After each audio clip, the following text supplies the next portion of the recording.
everybody. This is Constance from Mysterious Galaxy. Thank you so much for joining us this Friday evening. I am very excited. We have a very mysterious. This is a good way to like kick off October with like both of you with like awesome thriller mystery books. But we have Elsie Shaw, and we are here celebrating The Silent Conspiracy, which is the follow-up novel to The Network. And then she's going to be in conversation with Wendy Walker, who just had a book come out as well called Don't Look for Me. And all the feels and chills and everything are in both of these books. I'm going to go ahead and pass it over to them and let them tell you more about themselves as authors, as well as their most recent books that just came out September 15th. So happy belated book birthday to the two of you. And then before I pass it off to Wendy, just two little notes for everyone. The Vanna White section, if you look down below, you will see the Buy Woke button. And that is where, as the name would imply, you can click and it will link where you can buy both of these awesome authors' books. And then also, if you have any questions, because questions are like the best part of events, if you ask me. If you look down below where it says ask a question, if you click that button, you can ask both of our authors any questions that you have. So thank you so much for joining and have an amazing event, guys. I will see you at the end of it. Thanks, Constance. Hi, everybody. So thank you so much for coming. I think we're going to just start out by introducing ourselves and our new books. And since we are here celebrating Lynne's book, Elsie Shaw, sorry, I call her Lynne because she's my friend. Do you want to kick it off and tell us a little bit about you know, the Elsie Shaw name and your book and the series? Sure. So I am Lynne Constantine, writing under two different pen names, Elsie Shaw for The Network and The Silent Conspiracy. And then I also write with my sister under Liv Constantine, psychological thrillers. So The Silent Conspiracy is the second in a series about two investigative journalists who are caught in a web of deceit and conspiracy, Jack Logan and Taylor Parks. Each book can be read, well, obviously the first can be read as a standalone, but The Silent Conspiracy can be also read as a standalone if you have not read The Network. But it does take off after The Network finishes. Thank you. And it is covering the story of Jack and Taylor, through Jack and Taylor, of what's going on, where there's one case that Jack is following where people are suddenly just going crazy. Normal people are committing homicides and then suicides afterwards. And so he's trying to figure out what's going on and what ties all of these crazy events together.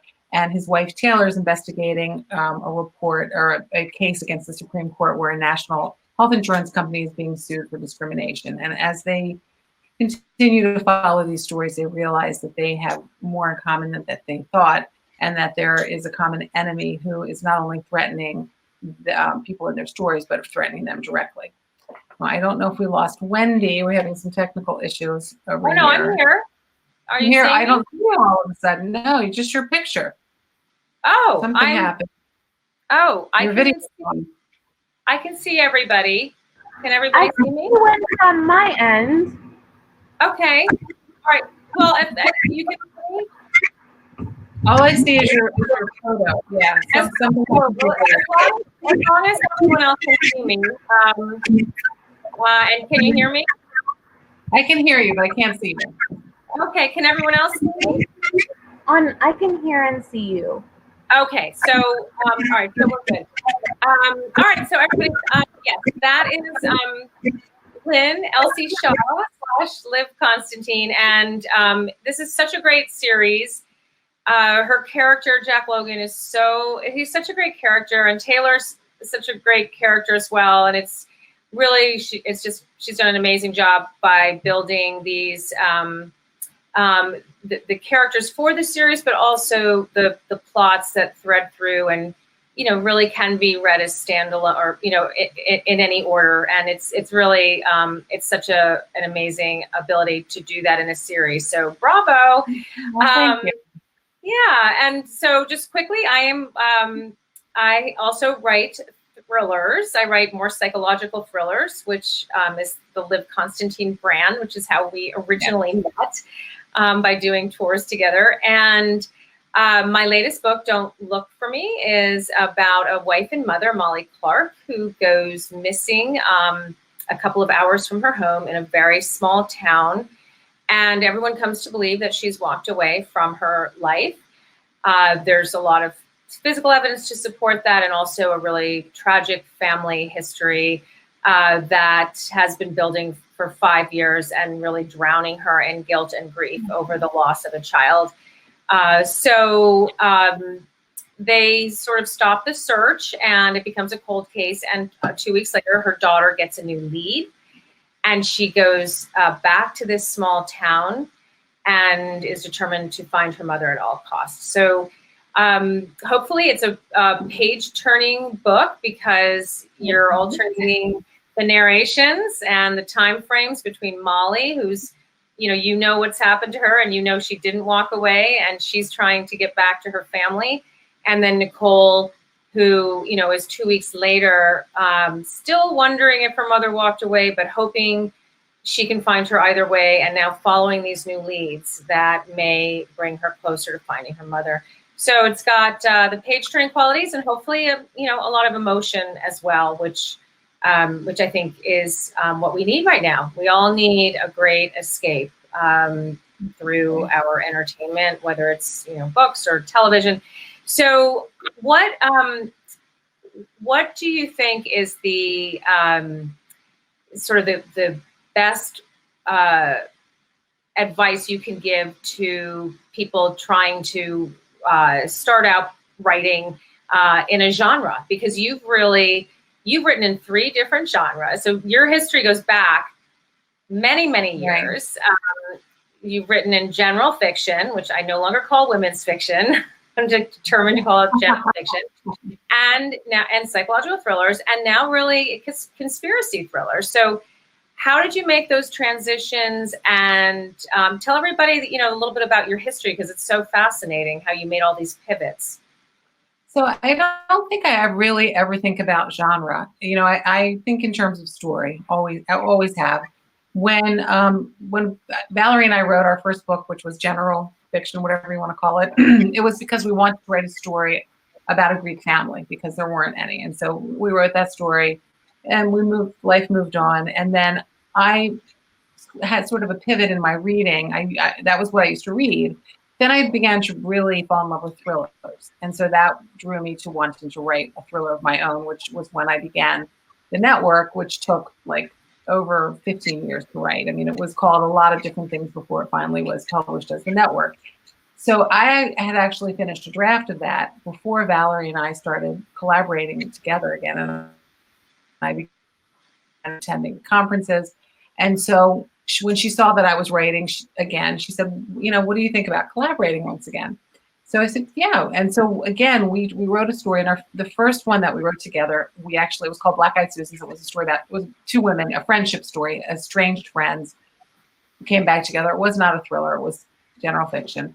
And we just never quite got there. It was one of those where you're getting sort of good feedback from we were trying to get an agent. We would get this close. And so we put it aside, and we wrote The Last Mrs. Parrish, which again, we really did not think was a psychological thriller. We weren't thinking in terms of any sort of a genre. We just knew that we got the idea for the story. We knew we had to write this story. We knew the twist, and we wrote it. And when we did get our agent, she said to us, this really it straddles the line between, and she said at the time, women's fiction and psychological thrillers. And, my sister-in-law actually as well, she's one of my early readers all the time, said, this is a thriller without a murder. You don't always think about that, right, in terms.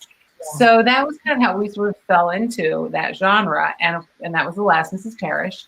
And after that, then we continued. It's what we were enjoying reading. So we decided to continue in that vein. And that's how that continued. And then again, The Network, it was really more something I was inspired to write after being in marketing and looking at the way that marketing and entertainment and all these different, messages that we're inundated with on a day-to-day basis, how they influence our behavior. And the idea came to me of what if somebody was deliberately manipulating society through all of these means.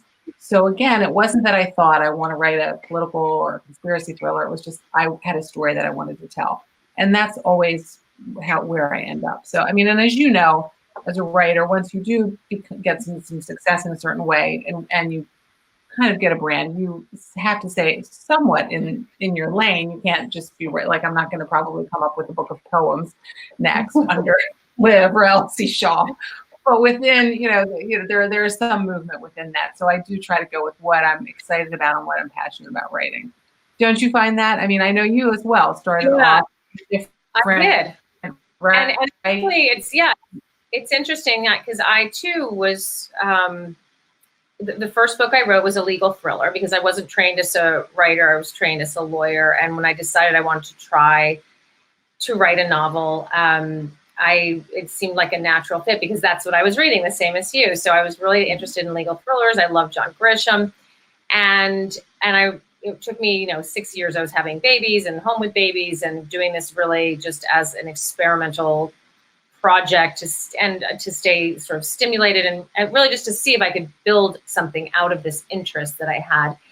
And I got an agent in it, and the book never sold. And I remember the rejection letters. Like back then, finding an agent was me going to Kinko's, and remember that when there was Kinko's and physically copying, 5 pages of a synopsis in the first 3 chapters, a 1-page synopsis in the first 50 pages. It was. And your staff, your self-addressed stamped envelope for them to write you back. Which is the most. It's like I think of it like those movies where they tell you to dig your grave, and they're like, okay, here's your shovel, dig your grave, and that they used to make you send the self-addressed stamp envelope where they would send you a rejection letter, and that's how I looked at it, like, oh, I'm digging my grave.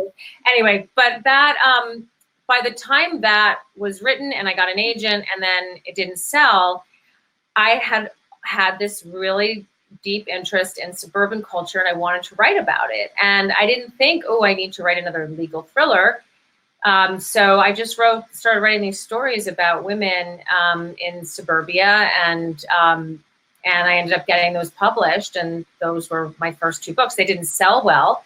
So many years later, when I went to reinvent myself again, my agent suggested I write. She thought my writing was dark and psychologically driven anyway, and that now Gone Girl had exploded the psychological thriller genre and made it really, really popular. And so she said, you should just go in that lane because you're sort of straddling. And I had a crime story that I had thought might be a good legal political thriller, and I transformed it into my first psychological thriller, which then sold, and now that's what I write. But I agree with you. It's hard. I don't know how you're putting on, you put on 2 hats so easily. I'm Elsie Shaw, I'm Liv Constantine. It's it's great though to be able to think in both arenas and to talk about them, because they're really, really the difference. A lot of it is in structure and it's in the focus and what's driving the story. So yes, it's about the story, but it's, the psychological thrillers, people expect to see really some sort of twisted characters, right? Who have some psychological issues, or they expect to see an unreliable narrator or a really tricky twist that is actually preyed on the psychology of the reader and the assumptions that the reader makes to lead them down a path. And conspiracy thrillers, there's none of that. You're just telling a fast-paced story where the good guys are trying to save the world or stop the bad guys, and the twists and turns are pretty linear. And maybe there's you do a lot with backstory as well, but there's such different. The structure of the stories is so different. Do you find that? Do you find that you can't work on both at the same time? Do you only work on one at a time? I can only work on because I really inhabit the story world whenever I'm in. I'm thinking about those characters. I'm dreaming about them, and I can't have you had two things going at once. I mean, and I do try, even though the Elsie Shaw stories, yes, they're much more global in scope and they're more action oriented, but I also do try to bring some psychology into it as well. And I try to bring some twists where a character that you might think is one way, turns out to be something else. So you don't always know in these books who the good guys are and who I mean, there are some obvious bad guys that you know from the very beginning are the antagonists or the villains, but there are other characters who you're not so sure, like, are they good or are they bad? And I have a lot of fun like playing around with that. But I definitely have to just be in one universe at a time. I mean, I can't do more than that. If I were writing maybe fiction and nonfiction, it would be a different story, but no. Yeah, and I can't even, like, I find it hard to do this, like promote a book and also write, because I get so consumed with, what I need to do next. Like, should I make another graphic for Instagram? Should I make another trailer? Like, what else can I be doing to help get the word out about my book? And it's so interesting. But on that, I was talking to Lisa Unger for one of these events, and we were talking about our podcast, right? And I was saying how I'll write and then I get stuck, so I'll hop onto social media for a little bit and do something. So she said, and it was really eye-opening, that she actually has a separate computer where she does her social media. She turns everything off when she's writing. And she recommended a book, I don't know if you're familiar with it, called Deep Work. And what it talks about, I ordered it, I haven't started reading it, but the whole point is that when you're in the creative space, in that deep work part, that she was saying, if you say you're writing and then you see an email and you pop over to that, or you pop over to Instagram, it takes you out of that state, and it really, it's cognitively damaging, and it really hurts the creative process. So without even reading the book yet, I tried it yesterday. I sat down and I turned my email off, because I don't know about you, but I can see every time like the little red number populates and I'm writing and I see it and I got to go check it time because I have to know like who. So I turned it off. I said, okay, no social media until you're writing. And I wrote like 2,500 words in less than 2 hours. Which, wow. Yeah, I mean, yeah, I'm not. That's a lot. That's a lot. That's like a great.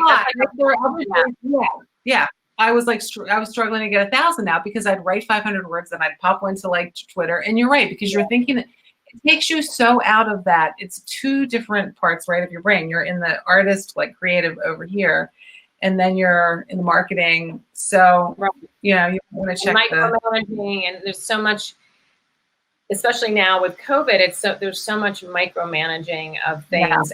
And multitasking, and it's a busy brain. It's like a busy brain project. And then you can't have that when you're trying to write. So it's so interesting. And now, do you I know you write with your sister for the Liv Constantine books, and I know what your process is for both. But just, I think it will be interesting about whether you plot or whether you don't plot, or an outline, because the conspiracy books are really complex, and you have multiple narrations, and you have a lot of characters and a lot of storylines going on, and I would think that would require a lot of like scaffolding and sort of keeping track of things. But your psychological thrillers do as well, and yet you're working with another person. So I would think I don't know, what's your process like for each book, and is it different? So with the Liv books, I mean, in neither case am I a strict plotter. Much less so for the Liv books, where we do know the twist. We typically know the ending, but not always. And so it's much more, it's a lot of brainstorming. It's very iterative in terms of this is where we're going. Like we might have a whole construct going, we begin to write it, and then we might stop and say, it's not working. What do you think of this? And so it's fluid, and it changes a lot.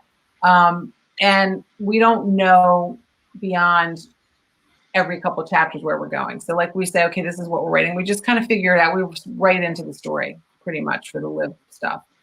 For the Elsie Shaw, similar, however, you're right. The architecture is more complex. And because I definitely have probably 2 or 3 times the amount of points of view in those books, and a lot more going on. I don't necessarily write like every chapter what's going to happen, but I do kind of go out halfway, and I know these are the chapters I'm going to have to write, but it's not a detailed outline. It's just more of an idea, and some things will drop off and some things will get added. So, much more plotting, but I'm still not a heavy, like I know how you sort of know Yeah. and every scene. Yeah. And that's not the case for me. Yeah. For me, it's really about being able to get in that creative space, because having the outline for me is sort of the busy work in a way, because I'm like, okay, where do I disclose things? When does the reader know? When does, in this book, when does Molly know? When does Nicole know? And when does the reader find out, and through whose narration will they find out? And so I try to keep track of all that, so that when I go to the next chapter, I don't want to bore the reader. So if the readers learned something through Molly's chapter, the mother, and then we go to Nicole's chapter, I don't want the reader to have to learn that again, because they already know the fact. Right. Right. I don't know, like the guy at the bar used to sell drugs, or whatever, something like that. Yeah. So I'll try to decide, does Molly really need to know that? Maybe I can just tell it in Nicole's chapter. So the reader only has to read about it one time. So I always try as well, like, to reduce the amount of, repetitiveness in the book in terms of factual disclosure, because it's, once the reader knows something, they don't need to know it again, and they don't need to watch another character learn it. But these are like so interesting, because these are skills that I've, learned and picked up along the way, because I, like you, I never got an MFA. I never was really formally trained as a writer. And I'll just tell this funny, like, anecdote. When I tried to write my first book, this legal thriller, I had plotted out this story, and it was a pretty complicated story. I had multiple points of view. It was a little bit of a conspiracy book as well. And it involved a lawyer named Sam. And in the first chapter, Sam discovers a secret file, and he's, at his firm, he doesn't know what to do about it. And then he's somebody finds out, he's chased by bad guys or something. I don't know. It was so long ago, but a lot of stuff happens in chapter 1. And then chapter 2, he has to tell his office mate, who's going to become his tailor to your Jack, who's going to sort of be his, his eventually love interest, but also really help him out of this quagmire that he's in and solve this mystery, this crime within his firm. And so I wrote out the whole dialogue, because in my mind, Sam has to tell Justine everything that happened. And when I finished the book and I read it, I'm like, why does this not reading like a real novel? Right. I've done something really wrong.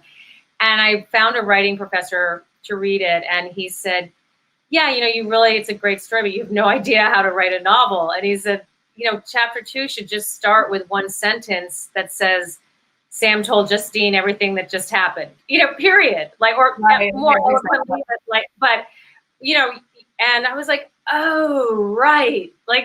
Because he explained to me, it's you have to think about what the reader knows. It's not boring for the reader. Anyway, so I plot because the editor will let you know that too, right? Your editor will say, because we've had that too. You go through your copy edits and she'll say, doesn't the reader already knows this? You don't need to tell it again, right? Yeah. So they pick up on that as well. They do, yeah. And so for me, I think because I don't have the training, I have what I call my toolbox. And so when I'm outlining, that's really when I'm bringing my toolbox out and saying, okay, what are all the tools that I know how to, that I've picked up along the way, and how to construct the novel. And then that gives me the freedom to be creative with the characters and the dialogue and the setting. And I'll always then come up with new ideas and new plot twists, and I'll have to then thread them backwards and forwards and all of that. So But let's give people, I want them, before we get into the questions in a few minutes, I want you to talk a little bit more about the silent conspiracy, now that we know all about you and your writing process. And is there going to be another one? Like, do you see what, and also what inspired, I know the marketing inspired the first story, but it reminded me of like a cross between like Dan Brown and Raiders of the Lost Ark, because it does have kind of it has this theme going on with these coins. And so it's got, would you call it, it's not metaphysical. Well, how would you describe that element of it? It definitely has a supernatural thread. It's a very much, both books are very much good versus evil, and there's certain sort of very polarized sides in the books. Damon Cross, who is the primary antagonist from the network, carries over to the silent conspiracy, and he is, I mean, there's no other way to put it, he's evil. And his motivation is, really pretty much destruction of mankind. And he definitely is into the dark powers. And so he is seeking to obtain all 30 of the coins that Judas got for betraying Jesus, because he believes that they have powers that are going to further his agenda and that are going to give him, much more power. So the coins they play actually a larger, I think, role in book 2 than they did in book 1, and they kind of took sort of like some characters kind of take over a book. Not that they're over the whole book. There's a lot of other things going on as well, but they definitely did take on a larger role and became a central theme in this book, where there's this quest for it, and they're used as a bargaining tool, and they're also, something that Jack and Taylor want to keep out of his hands, and Jeremy, who is Taylor's brother, because they know that if he gets these coins, it's going to be a big problem, which I plan to resolve or carry on in book 3. So yeah, I do plan to have a book 3. I don't have a schedule for that yet, and I'm still talking to Jack and Taylor about what's going to happen in book 3. But I wanted to explore in book 2. Book 1 very much deals with the whole manipulation of people through the media and the entertainment and that kind of thing, and the unwittingly like change in morals that has happened over a period of decades, very slowly. But like if you were to come back, say, from the 60s and turn the television on, if you hadn't watched TV from the 60s to now, I venture to say you would faint from the shockingly, the shocking progression of what's going on. But we don't think it's shocking because it's been very gradual. It's kind of like, being put in water and it keeps the water goes right. The boiling water. Yeah. So the silent conspiracy tackles issues of media distortion and the distortion of the truth, which is something I think that, we're all well aware of, unfortunately. Yeah. And also the elevation of profit over the well-being of people in terms of, and played out through like healthcare, which is a major issue. But this is, a very greedy health insurance company who cares, and the CEO, who's one of the most despicable characters. And, people are not getting life-saving treatments. They're not getting tests that they need because his attitude is, if a couple people have to die a little bit sooner, my obligation is to my stockholders, and that's all I care about. So that's the story that Taylor's kind of following. And then with Jack, it dovetails with Jack's story, even though it's not obvious, looking at just what if there was somebody, again, trying to ruin the world and, by making people go crazy. People who are committing these murders in the book and then killing themselves are not criminals. They're Sunday school teachers and, psychotherapists and medical doctors. And it's like, whoa, hold on. So all of those sort of converge in the book. And then they're also just like your book, with you have the mother-daughter issues in your book and family issues. And that happens as well it's very brought down to a personal level between Taylor and Jack and their marriage and the loss that Taylor had for her mother and the mourning that she has and the betrayal of her own father, and all of those are intertwined with the book. So it's hopefully also packs an emotional punch, but also just delivers a bit of a commentary on society and a message. Right. Yeah. No, it definitely does. And I think that the books that have an emotional component are really resonating right now. It's so interesting. The comments that I've been getting on my own book have been about the emotion of, that is, brought out from the stories of the characters. And I feel like all my books have had some of that, but nobody really, that wasn't what was enjoy. Maybe this one has more, or just, hit the right notes. Right. But people are really, I think, needing that kind of escape of being able to feel something, cry about something, get mad about something that's not real, that doesn't have anything to do with their. And it's like how cathartic it is to watch a sad movie and cry, and then it's over and you feel the release from having experienced that emotion, but then you've turned it off and it doesn't linger with you, the sadness, because it's over. It's fiction and it's over, and it's not your life, it's not your loss. And I don't know, there's definitely something to that with everybody right now, I think, feeling such a high level of anxiety, and some people feeling even more things than that, loss of family and loss of connectivity so anyway, I think it's a great combination of all of those things, and everybody should go out and get a copy of The Silent Conspiracy. And I'm now going to, but so you guys, I'm putting my glasses on because I'm, that's where I'm at in my life. So you can see down below the green button, it says ask a question. So I'm going to go and open that box up. Does anyone want to ask a question? Oh, look, there are. Okay. So what was the hardest part of your book to write, and which part or scene brought you the most joy? Oh, I love that question. That's a great question. For me, the hardest parts to write are the fight scenes or the car chases, because that is not something that I'm not, even when I'm watching a movie or show, I'm so much more to their personal relationships. I don't really care about. I mean, a little action, it's like, okay. So I have a nephew, my sister's son, actually, and he's the one I go to and say, here, read this and tell me. And he's always like, yeah, you need more than a paragraph of this chase scene. Like, you need to draw it out a little bit more. They can't just fight and be over. So that takes a lot of practice for me to write. What brings me, I mean, I get a lot of joy out of my writing. In this book, probably there's a scene between Taylor and a significant person in her life where they're reunited.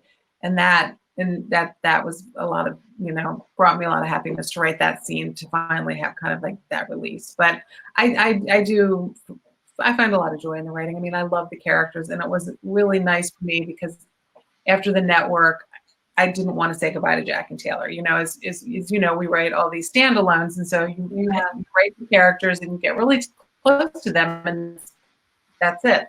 So it's writing a series, and it's a new thing, and it's really nice because you don't have to say goodbye, and you can think about, all right, it's not so sad when you're finished because I'm gonna see you again. So that's been good.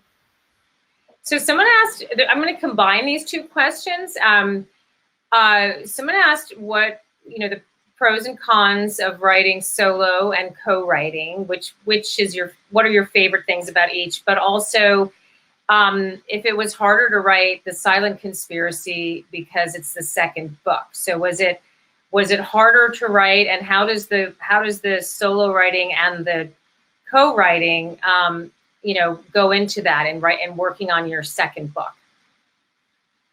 It was definitely harder to write because the network had been percolating in my mind for so many years, and I had so many ideas that I actually had to pare down what I was going to write for that. And I almost felt like I put everything into that book. So then when I was trying to come up with where do I take these characters? What do they do now? I couldn't have them. They were on the run the whole time in the first book. So I'm like, okay, I can't do that again. Like, they can't just always be being chased. But I wanted to also have action and excitement. So how do you do that when they're sort of not being chased, but they're still investigating something. So once I got rolling, it was fine. But the hard part was kind of figuring out where they were going to go. And then in terms of writing together, was it which is harder, writing together, writing by myself? Well, there's pros and cons of each for you. Yeah. So, I mean, the pros of writing with my sister are numerous because we're very close. We get along wonderfully. We have a great time together. We have similar senses of humor. It's somebody that, it's just like a partner in everything. So if I get stuck on something, I can send her a chapter and she'll finish it, and vice versa. Somebody to talk who knows all my characters as intimately as I do. Fun promoting. I mean, there really are no cons other than you have to split the money. That's probably the only con. But then again, it's half the work. We're sometimes trying to coordinate schedules. Could be challenging, but now with COVID, we're both pretty much around all the time, so that has been eliminated. Writing on my own, there is something to be said for something that is all yours, and you don't ever have to worry if there's a disagreement. There's no disagreement because you're doing it. It's more difficult in the sense of when I am stuck, it's just me, I mean, I can talk to other people, right, as or I can call you, Wendy, and say, hey, what do you think about this? Right, which we do. But it's not, you're not going to, I mean, I'm sure you would if I asked you to talk to me for 4 hours. You probably would, but I wouldn't expect you to. And you're not going to know, no one's going to know those characters to the level that you do. So that can be a little bit, more challenging, more difficult. Yeah. No, I can see that. I would think, it would take a very special writing partner for me to be able to write with someone else because I'm, such a control freak. It would be so hard. I've heard of other writing pairs who, they'll get a chapter, they alternate chapters, and they'll get a chapter. And I think it was E.G. Scott who talked about this, and then they read the chapter like, oh, that's where you went with that. And then it's like a game, almost like, okay, let's one up her and write something even more devious and take it in another twist. So that would absolutely cause me super anxiety attacks. So, but it's so funny how every brain is different, right? What allows us the space to come up with these things. Speaking of coming up with things, someone asked, have you ever written an ending that surprised you, gotten to the end where you thought you knew how a book was going to end, and then you just had a new idea and went down a different path with the ending? Yes, The Wife Stalker, definitely. And in the sense that not a huge departure, but just a couple sentences that we added that changed the whole ending, so that people are like, what? And I mean, and it was something that when we came to the end of the original ending and we both talked about it and we said, okay, this is a neat ending, tying it up, but is it an authentic ending? And let's really talk about this. So that changed. And then in the last time I saw you, the killer actually changed in round 2. So that was surprising. And then in the Silent Conspiracy, people, it definitely ends on a cliffhanger. And I've had people ask me, was that intentional? Or is that a device just to kind of get people into the next book? And it really, really isn't. I struggled with this ending because I as a reader don't particularly like to be left, with a cliffhanger. And but there was no other way for the book to end, I didn't think, because what happened just had to happen. So I might have an idea initially how a book's going to end, but I always follow the characters, and they definitely often surprise me. Yeah, I've had that happen too with endings. Don't Look for Me, the ending changed about halfway through, and I had to do some fancy footwork in the plot to make it work. But it's interesting when that happens. But that's part of the process, and I think sometimes it's where our best ideas come from, is out of nowhere, and they nag at us until they make it into the book. Yeah. So, exactly. Right? I know. So someone asked about why psychological thrillers usually have female protagonists. That's a good question. I was going to say it's because they are written, they're really, the field is somewhat dominated by women, I think. But that's not completely true. A.J. Finn and Alex Michaelides and, DJ Palmer and many others writing in this space. But even they, it does seem to have a lot of female protagonists. Why do you think that is? Well, I think, at their heart, they're domestic thrillers taking place in the home. And for the most part, typically the women are the ones not that they're not working, but, the story is through the women. I mean, if you think about it, in your neighborhood, who's talking, who are you getting your info from? It's the women. Like, the men typically are going to not, men they are pack animals, I guess, but they don't usually confide in each other the way that women do, right? They're kind of with their families. Maybe they have a couple buddies they're going out with here and there, but in the neighborhood, it's the women, it's the mommy group. They're going to be a couple men that are going to be in there, but I just think that, sociologically, that's women dominate the suburban culture. And so the stories naturally, I believe, come through there. I mean, there have been some, like Little Children. Remember that? Yeah. That was a long time ago. And that was through a male protagonist, right? By a male writer. Yeah. But I definitely think that's not quite as common. And, our book coming out in July, The Stranger in the Mirror, has one of the protagonists is a male. It's the first time we've done that. It's still primarily most narrative of a woman. But yeah, I mean, I don't know, maybe women are just have more interesting and more layers. Yeah. And I think it's also, and I've written now, my first thriller was a male narrator. I mean, he is the protagonist. He's really the narrator of the story. And there are a lot of characters that he brings in through his conversations, and he tells us about these other characters. And then I just wrote a little sequel to that called Hold Your Breath, which is actually just came out yesterday, which brings him back. And it was so interesting. I will say what I noticed when I was writing him again, after writing 3 books in between with all female narrators or narrative voices, was that it was more difficult for me to give him the range of emotion and, like you said, chattiness and openness with other characters. And maybe that is a cultural thing, or but it doesn't ring true to write, to write a man. Like, I'm thinking about all of my characters, and could they have been men?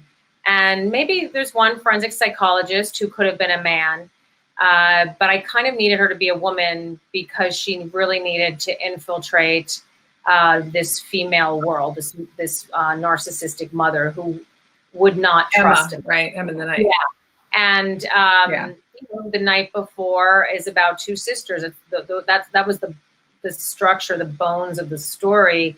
I guess I could have written a brother and a sister, but I think those relationships are different, and the kind of competitiveness, over, one is married and one is not, and that sort of competitiveness, I think it's different with gender, just like it's different with birth order.